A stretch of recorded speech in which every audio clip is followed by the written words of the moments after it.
Did your kid just build a book tower with all of the stuff in the back of the pew at church? Don't sweat it. Hi, I'm Amy Simons, Director of Christian Formation at St. John's Episcopal Church in Old Town, Saginaw, and for what it's worth, I'm giving you permission to talk in church.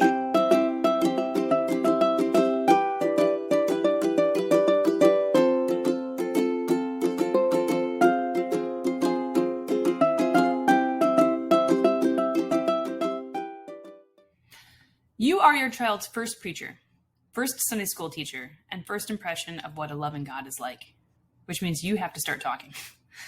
Day by day and week by week, you'll have to discern how to best help them mature into the full stature of Christ. And you're going to need some help, and you're going to need some tools to do that. The good news is you have both of those things. So let's get back to that book tower and bust some assumptions about how we can engage with these tools of our faith. Assumption number 1. These are holy documents, and playing with them is quite irreverent. Instead, I'd like you to consider that using big motor skills and exploring spatial relationships are huge for toddlers and preschoolers. So is mimicking the way they see adults work and move in the world. So if you're singing in a hymnal and they pick up a prayer book to copy you, that's a win. If they're pulling everything out of the back and they're making a tower of it as high as they can in that pew, that's okay. Don't shut it down right away. Instead, pick one up, open it to any page. Show them what it looks like on the inside. Show them how to hold it. Let them copy, and if they lose interest, fine. They'll do it again next week. You'll have another chance. Assumption number 2, your kid will break it. Instead, consider this. The odds of a book breaking are pretty slim. They're much sturdier than we give them credit for.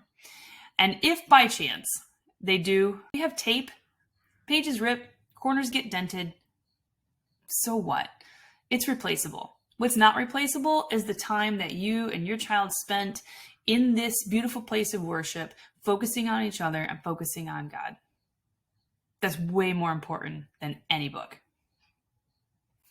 Assumption number 3, that the whole tower will fall and make a big distracting noise, embarrassing you and lamenting everybody else in the congregation. Instead, consider this. We are all disruptive from time to time. From crying or coughing or needing to excuse ourselves to use the restroom, that's life.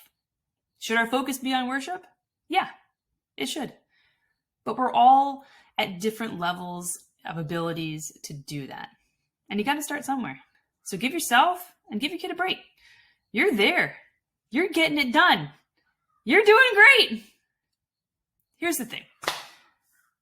Nobody has to do this alone. You are part of a faith community, and that means that you have church grandmas and grandpas and aunts and uncles. If you need another set of hands, lean on them. And there are other folks that want to make sure that your needs are met too.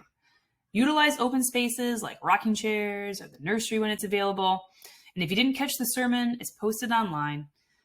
The time is short, but very precious. So help us, help you connect your family to its creator.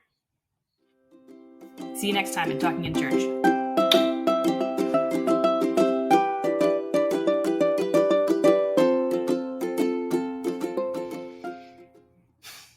Oh, seriously, puppy? Why are you eating crayons?